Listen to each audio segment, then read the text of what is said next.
मेरा नाम अदिति है और मैं 35 साल की हूँ। मेरा रंग बहुत सांवला था और मैंने बहुत अधिक वजन बढ़ा लिया था। इस वजह से मेरा रिश्ता नहीं हो पा रहा था। जो भी मुझे देखने आता, मुझे देखते ही रिजेक्ट कर देता। मेरी इस परेशानी से मेरे माता पिता भी बहुत चिंतित हो गए थे। वे चाहते थे कि मेरे लिए एक अच्छा कुंवारा लड़का मिल जाए, लेकिन मेरी रंग रूप के कारण मेरे लिए केवल 4-5 बच्चों के बाप तलाकशुदा या वृद्ध पुरुषों के ही रिश्ते आ रहे थे। ऐसे इंसान से मेरे माता पिता मेरी शादी नहीं करना चाहते थे। उनका कहना था कि बेटी हमारे लिए बहुत कीमती है, जब अच्छा रिश्ता मिलेगा तभी हम उसकी शादी करेंगे। लेकिन मेरी उम्र बढ़ती जा रही थी और मेरे चेहरे से यह साफ दिखाई देने लगा था। अब लोगों ने मेरे माता पिता को समझाया कि बेटी की शादी जैसे भी हालात में हो कर दो, नहीं तो उसकी शादी की उम्र निकल जाएगी। यही सोचकर मेरे माता पिता ने एक ऐसे इंसान का रिश्ता स्वीकार कर लिया जिसकी पहले से ही 2 बेटियां और एक बेटा था। मेरे पिताजी बहुत सीधे आदमी थे और उन्होंने इस रिश्ते की सिफारिश किसी जान पहचान वाले से पाई थी।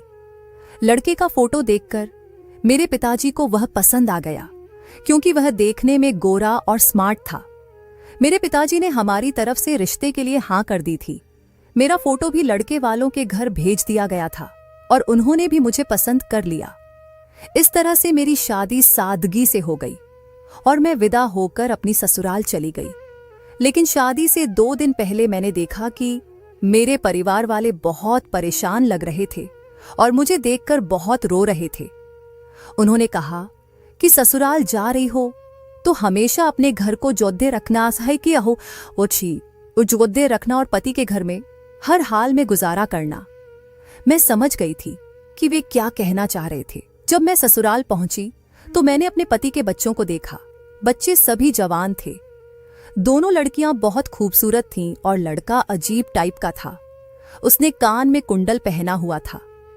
मेरे पति की मां भी घर में थी, लेकिन अजीब बात यह थी कि जब रिश्ता तय हुआ तब वे देखने नहीं आई थीं। मेरी सास अपने बेटे की बहू को लेने मायके आई थी।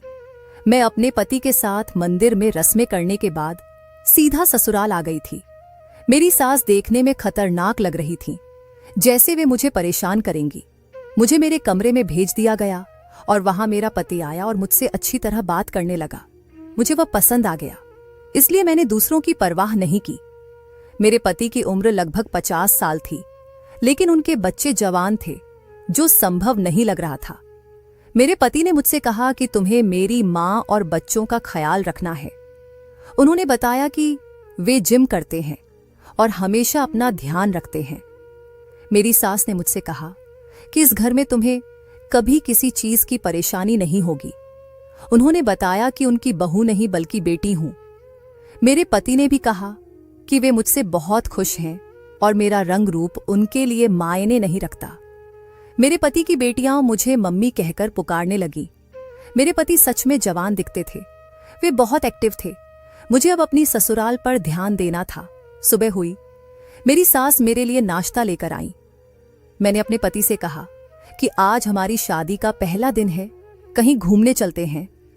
मेरे पति ने कहा, बताओ कहाँ जाओगी? मैंने कहा कि मैं अपने मायके जाना चाहती हूँ। मेरे पति ने कहा, शायद तुम्हें पता नहीं है, तुम्हारे माता पिता ने यह बात नहीं बताई कि तुम अपने मायके में किसी से भी नहीं मिल सकती। यह सुनकर मैं हैरान हो गई। मुझे लगा कि वे मजाक कर रहे हैं। मैंने कहा, ऐसा नहीं हो सकता। मेरे पति ने कहा, ऐसा ही है। अब तुम्हारी शादी यहां हो गई है, इसलिए तुम अपने मायके वालों से कोई संपर्क नहीं रख सकती। अब मुझे समझ आया कि मेरे घर के लोग शादी से कुछ दिन पहले बहुत परेशान क्यों थे और विदाई पर इतना रो क्यों रहे थे। वे बातों बातों में मुझे बताने की कोशिश कर रहे थे कि अब हमारे तुम्हारे साथ सारे रिश्ते खत्म हो गए हैं। मैंने अपने पति से पूछा, क्या यह शर्त मेरे माता पिता ने रखी थी या आपने?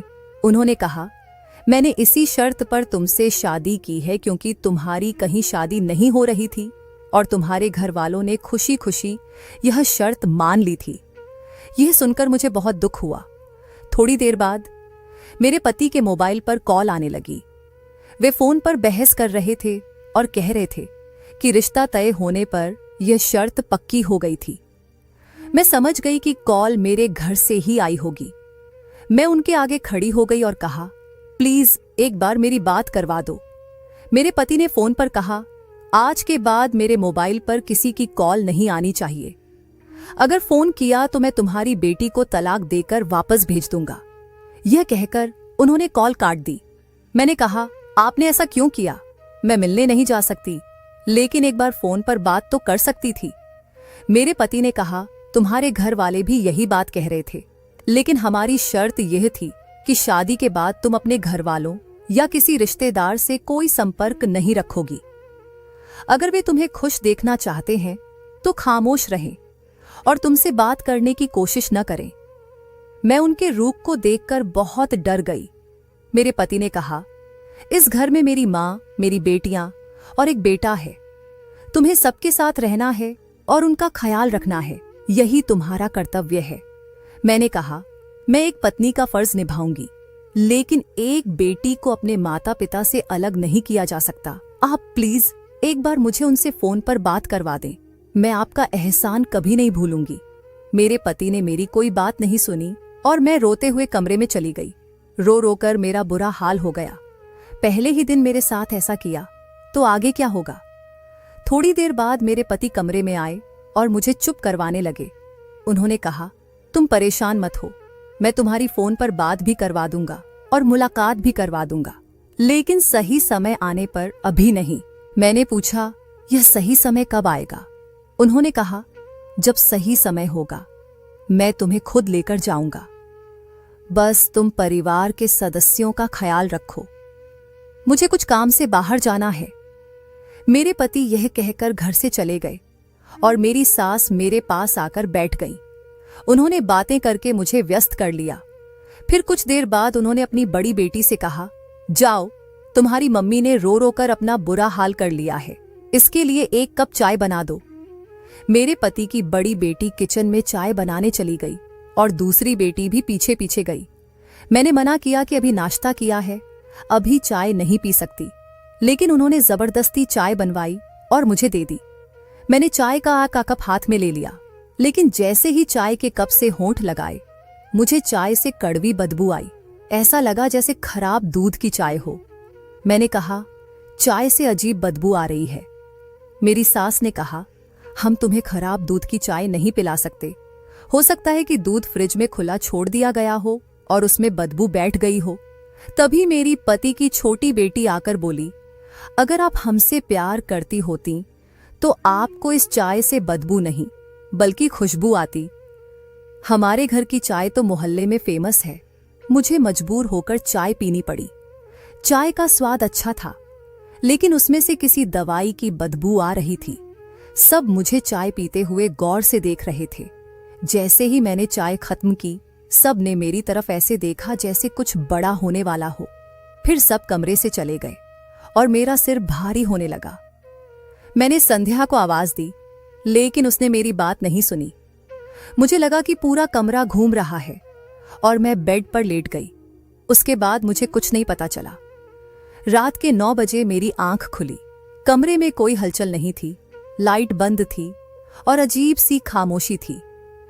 जैसे ही मैंने बेड से कदम रखा, मुझे कमजोरी महसूस हुई और चक्कर आने लगे। पेट में दर्द भी हो रहा था। मैंने सोचा कि सुबह 10 बजे चाय पी थी और उसके बाद सो गई थी। इसका मतलब था कि मैंने पूरा दिन सोते सोते गुजार दिया था। मैं कमरे से बाहर निकली तो पूरे घर की लाइट बंद थी। टॉर्च की रोशनी से लाइट का बटन ढूंढ रही थी। तभी किसी ने मुझे खींचकर दूसरे कमरे में धकेल दिया। मुझे बहुत डर लगा, लेकिन यह मेरे पति का घर था। मुझे डरना नहीं चाहिए था। मैंने चिल्लाने की कोशिश की, पर जिसने मुझे दबोचा था उसने मेरे मुंह पर हाथ रख दिया। फिर मैं काफी देर वहीं पर खड़ी रही। कुछ भी समझ में नहीं आ रहा था कि यह कौन है जिसने मुझे इस तरह से दबोचा हुआ है। उसके हाथों के एहसास से ऐसा महसूस हो रहा था जैसे यह हाथ मर्द के हैं। मैं पहचान सकती थी कि ये हाथ मेरे पति के नहीं थे। मैंने उस इंसान को जोर से धक्का मारा और भागते हुए अपने कमरे में पहुंच गई। वह इंसान कौन था और उसने ऐसा क्यों किया, मैं समझ नहीं पा रही थी। हे भगवान, ये घर में क्या हो रहा है? ये घर मेरी सोच से भी बड़ा था, भूल भुलैया की तरह बना हुआ। मैं अभी नई थी और अपने कमरे के अलावा ससुराल के घर को ठीक से देखा भी नहीं था। मुझे डर लगने लगा था। मैं पहचानते हुए अपने कमरे में पहुंच गई, क्योंकि अपने कमरे की पहचान हो गई थी और मुझे किचन का रास्ता मालूम था। टॉयलेट और बाथरूम मेरे कमरे में ही अटैच्ड थे। मैं बैठकर गहरी सांसें ले रही थी। तभी अचानक कमरे में किसी के आने की आहट हुई। जैसे ही मैंने पलटकर देखा, कमरे की लाइट जल गई। मैंने देखा कि मेरा पति सामने खड़ा मुस्कुरा रहा था। उन्होंने मेरी तरफ देखा और कहने लगे, क्या हुआ तुम्हें? तुम इतनी डरी हुई क्यों हो? मैंने कहा, आप कहाँ गए थे? मैं बहुत डर गई थी। मेरे पति कहने लगे, अरे क्यों डर गई? ये मेरा घर है, कोई भूत बंगला थोड़ी है। मैं तो तुमसे कहकर गया था कि मुझे कुछ काम है, थोड़ी देर में आ जाऊंगा। पर जब मैं आया तो तुम सो रही थी। उसके बाद मैं अपनी बेटी और माँ से बातें करने बैठ गया था। मैंने जल्दी से अपने पति का हाथ पकड़ लिया और कहा, मुझे किसी ने दबोच लिया था। उस कमरे में कौन था? मेरे पति ने कहा, अरे उस कमरे में मैं ही था। तुम्हें क्या लगा कि किसी और ने तुम्हें दबोच लिया? भला मेरे घर में मेरे अलावा कौन आएगा? यह पूरा घर मेरा है। इसमें मेरी बेटी, माँ और बेटा रहते हैं।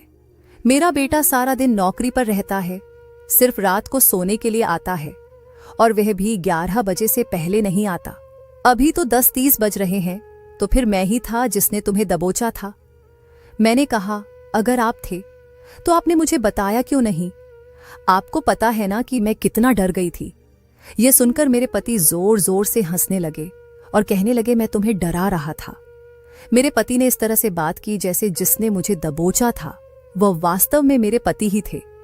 फिलहाल मैंने उनकी बात पर यकीन कर लिया और बेफिक्र हो गई कि चलो यह मजाक मेरे पति ने ही किया था। हो सकता है कि मैं उनके हाथ पहचानने में गलती कर गई हो, क्योंकि अभी मैं उनके साथ एक दिन भी नहीं रही थी। मेरे पति ने आते ही कहा, चलो तुम खाना खा लो। मैं तो खा चुका हूं। मैंने कहा, मेरा कुछ खाने का मन नहीं है, लेकिन मेरे सिर में दर्द हो रहा है और मुझे ऐसा लग रहा है जैसे शरीर में बहुत कमजोरी है। मेरे पति ने कहा, ठीक है, मैं तुम्हारे लिए चाय बनाकर लाता हूं। चाय पीने से सिर का दर्द ठीक हो जाएगा। मैंने कहा, नहीं, मैं ज्यादा चाय नहीं पीती, मेरा चाय पीने का मन नहीं है। मेरे पति कहने लगे, ठीक है, फिर मैं तुम्हारे लिए कॉफी बना देता हूँ, उसे पीकर तुम्हें कमजोरी महसूस नहीं होगी। मैंने इनकार कर दिया और कहा, मैं कुछ नहीं पीना चाहती। पर अजीब बात यह थी कि मेरे पति मेरे लिए जबरदस्ती कॉफी बनाकर लाए। मैंने कहा, मैं कुछ नहीं खाना चाहती और ना ही कुछ पीना चाहती। न जाने क्यों ससुराल में आने के बाद मुझे भूख प्यास कुछ भी नहीं लग रही थी। मेरे पति ने कहा, मुझे तुम्हारी कोई बात नहीं सुननी, तुम्हें मेरी बनाई हुई कॉफी पीनी ही पड़ेगी। मुझे अपने पति की यह बात बहुत अजीब लगी, लेकिन फिर मैंने कॉफी पी ली। वैसा ही हुआ जैसा सुबह हुआ था। मेरी आंख लग गई और मैं अगले दिन सोकर उठी। अब मुझे लग रहा था कि कॉफी में कुछ मिला हुआ था, जिससे मुझे नींद आ गई थी। जब मैं सुबह सोकर उठी तो मुझे बहुत गुस्सा आ रहा था, क्योंकि इस बार जब मेरी आंख खुली तो सुबह के 10 बजे थे। मैं इतनी ज्यादा कैसे सो सकती थी? यह सोच सोचकर मेरा दिमाग खराब हो रहा था। अब इतनी नींद तो किसी को नेचुरल तौर पर नहीं आ सकती। मैं समझ गई थी कि यह लोग मुझे कुछ मिलाकर पिला रहे हैं, जिससे मुझे इतनी ज्यादा नींद आ रही है और मेरे अंदर कमजोरी का एहसास बढ़ता जा रहा है। मैंने सोच लिया था कि अब किसी की दी हुई कोई चीज नहीं खाऊंगी पीऊंगी। मैंने खुद अपने हाथ से खाना बनाना शुरू कर दिया। अगले दिन सुबह जब मैं उठी, मैंने सारे घर के काम खुद कर लिए। घर में हमेशा की तरह अजीब सी खामोशी थी। मेरी सास और बेटियां अपने कमरे से बाहर नहीं निकलती थीं। मेरे पति और बेटा सुबह नौकरी पर निकलते और रात को ही घर आते थे। मेरी हालत दिन ब दिन बिगड़ती जा रही थी। मुझे इतनी ज्यादा कमजोरी हो रही थी कि मैं किसी काम को करने के काबिल नहीं रही। मुझे हमेशा यही सोच लगी रहती कि आखिर मेरे साथ क्या हो रहा है। अब तो मैं घर के किसी भी सदस्य के हाथ का दिया हुआ कुछ भी नहीं खाती पीती थी, फिर भी इतनी ज्यादा नींद क्यों आ रही है? आज मैंने मंगलवार का व्रत रखने का सोचा, लेकिन मेरी हालत व्रत रखने के काबिल नहीं थी। फिर भी मैंने व्रत रखा। मैंने न तो पानी पिया और न ही घर का कुछ भी खाया। अजीब बात यह थी कि आज मुझे बिल्कुल भी नींद नहीं आई और किसी ने मुझे तंग भी नहीं किया। मैं अपने पति के आने का इंतजार कर रही थी क्योंकि आज मैं जाग रही थी, वरना जब भी वे आते मुझे पता ही नहीं चलता था कि वे कब आए और घर में क्या किया। मैंने व्रत खोलने की तैयारी की और अच्छे कपड़े पहनकर दरवाजे के पास खड़ी हो गई। तभी मुझे किसी काम की याद आई और वापस अपने कमरे में चली गई। इतने में मेरे पति घर के दरवाजे से अंदर आए और उनकी दोनों बेटियां उन्हें घेर कर दूसरे कमरे में ले गईं। मैं हैरान थी कि वे मुझसे बात करने के बजाय अपनी बेटियों के कमरे में क्यों चले गए। मैं उनके कमरे के दरवाजे के पास जाकर खड़ी हो गई। अंदर मेरे पति, उनकी बेटी और मां मौजूद थे। मैंने दरवाजे को जोर जोर से बजाना शुरू कर दिया। कुछ देर बाद मेरा पति गुस्से में दरवाजा खोलता हुआ बाहर निकला। उनकी आंखों में गुस्सा साफ नजर आ रहा था। वे मुझे देखते ही कहने लगे, पागल हो गई हो, इतनी जोर जोर से दरवाजा क्यों खटखटा रही हो? मैंने तुम्हें मना किया था ना कि अपने कमरे से बाहर मत निकला करो। तुम यहां पर क्या कर रही हो? मैंने अपने पति से कहा। यह घर मेरा भी तो है, मैं सिर्फ कमरे में क्यों रहूं? मेरे पति ने कहा, बकवास बंद करो और अपने कमरे में जाओ। मैंने कहा, मुझे भी आप लोगों के साथ बैठकर बातें करनी है। मेरे पति ने कहा, यह कमरा मेरी बेटियों का है और इस समय मैं अपनी मां और बेटियों के साथ बातें करता हूं। उन्होंने मुझे धक्का देते हुए कहा, जाओ अपने कमरे में, जब तुमसे बात करने का समय आएगा तब मैं तुम्हारे कमरे में आऊंगा। मुझे बड़ी हैरानी हुई कि मेरे पति को अपनी बेटी और मां से बात करने के लिए सिर्फ रात का ही समय मिलता था। मैं बाहर ही खड़ी रही और उन्होंने मेरे मुंह पर दरवाजा बंद कर दिया। अंदर से धीमी धीमी बातें करने की आवाजें आने लगीं। मैंने दरवाजे पर कान लगाकर सुनने की कोशिश की, लेकिन कुछ समझ नहीं आया। फिर मैंने धीरे से खिड़की खोलने की कोशिश की। खिड़की का दरवाजा थोड़ा सा खुल गया और मुझे अंदर का नजारा साफ दिखने लगा। मैंने देखा कि अंदर लगभग 6 लोग मौजूद थे। 2 मेरे पति की बेटियां थीं और एक मोटी औरत थी जिसे मैं पहचान सकती थी। वह मेरी सास थी। मेरे पति और उनका बेटा भी मौजूद थे, लेकिन हमारे घर में तो सिर्फ 5 सदस्य हैं। यह छठा इंसान कौन था? मैं उसे पहचानने की कोशिश कर रही थी, लेकिन कुछ समझ नहीं आया। मैंने देखा कि मेरे पति को वह आदमी नोटों की गड्डी दे रहा था। मुझे उस आदमी का चेहरा साफ नजर नहीं आ रहा था। मैं खामोशी से अपने कमरे में लौट आई और सोचने लगी कि घर में क्या हो रहा है। थोड़ी देर बाद मेरे पति कमरे में आए और मुझसे प्यार से बात करने की कोशिश करने लगे, लेकिन अजीब बात यह थी कि उनके हाथ में कॉफी का कप था। वे मुझे बहलाने फुसलाने लगे और कॉफी पिलाना चाहते थे। उन्होंने कहा, यह कॉफी पी लो, तुम्हारा मूड ठीक हो जाएगा। मैंने कहा, मुझे नहीं पीनी है। मेरे पति ने मेरा हाथ पकड़ते हुए कहा, मुझे माफ कर दो, मैंने तुमसे इस तरह से बहस की। आज मुझे काम का स्ट्रेस कुछ ज्यादा ही हो रहा था, इसलिए मैंने अपना गुस्सा तुम पर निकाल दिया। मैंने अपने पति को यह नहीं बताया कि मैंने कमरे के अंदर जो कुछ हो रहा था वह सब देख लिया था। मैं खामोश ही बैठी रही, लेकिन मेरे पति मुझे कॉफी पिलाने के लिए जबरदस्ती करने लगे। मैंने गुस्से से कहा, आखिर इस कॉफी और चाय का क्या मामला है? मैं अपनी मर्जी से खाती पीती हूं, लेकिन इस घर में जबरदस्ती मुझे यह सब क्यों पिलाया जाता है? कहीं ऐसा तो नहीं कि इस कॉफी में कुछ मिला हुआ है जिससे आप मुझे बेहोश करना चाहते हैं या मारना चाहते हैं? मेरे पति ने कहा, तुम पागल हो गई हो, मुझे तुम्हारी फिक्र है, इसलिए मैं तुम्हारे लिए कॉफी लेकर आया हूं। भला मैं तुम्हें बेहोश क्यों करना चाहूंगा? वैसे भी घर के कामों के लिए एक नौकरानी की जरूरत है। तुम कल से घर के सारे काम करोगी। तुम्हें ज्यादा फ्री रहने की आदत हो गई है, इसलिए तुम्हारे दिमाग में उल्टे सीधे ख्याल आते हैं। मैं समझी कि मेरे पति शायद मुझे धमकाने के लिए सब कह रहे हैं, लेकिन फिर उन्होंने कहा, तुम मुझे मजबूर करती हो ऐसी बातें करने पर। मैं तुमसे बहुत प्यार करता हूं। मुझे पता है आज तुमने व्रत रखा है, इसलिए तुम्हारे लिए कॉफी बनाई थी, लेकिन तुमने मुझे नाराज कर दिया। अब मैं तुमसे बात नहीं करूंगा। उनकी प्यारी बात सुनकर मेरा दिल नरम हो गया और मैंने उनके हाथ से कॉफी का कप ले लिया और कहा, आप परेशान मत हो, मैं कॉफी पी लेती हूं। मेरी बात सुनकर मेरे पति बहुत खुश हो गए, लेकिन यह मेरी सबसे बड़ी गलती थी। मैंने जैसे ही कॉफी पी, मुझे अजीब सा नशा होने लगा और फिर मैं बेहोश हो गई। उसके बाद वही हुआ जैसा हर बार होता आया था। मैं अपने पति की बातों में आ गई थी। अब मुझे कुछ गड़बड़ का एहसास होने लगा था। सुबह मेरी आंख 9 बजे खुली। मेरे पेट में बहुत दर्द हो रहा था और सिर भारी लग रहा था। जब मैं अपने कमरे से बाहर निकली तो खामोश रही। मेरे पति काम पर जा चुके थे। मेरी सास ने मुझे घर के सारे काम करने के लिए कहा। उन्होंने कहा, बहू, अब तुम्हारी शादी को काफी दिन हो गए। मैं चाहती हूं कि अब घर की सारी जिम्मेदारी तुम अपने कंधों पर ले लो। मुझे घर के काम करने में कोई ऐतराज नहीं था, इसलिए मैं खामोशी से सब कुछ करने लगी। मेरे पति की दोनों बेटियां जवान थीं, लेकिन वे घर के किसी काम को हाथ नहीं लगाती थीं।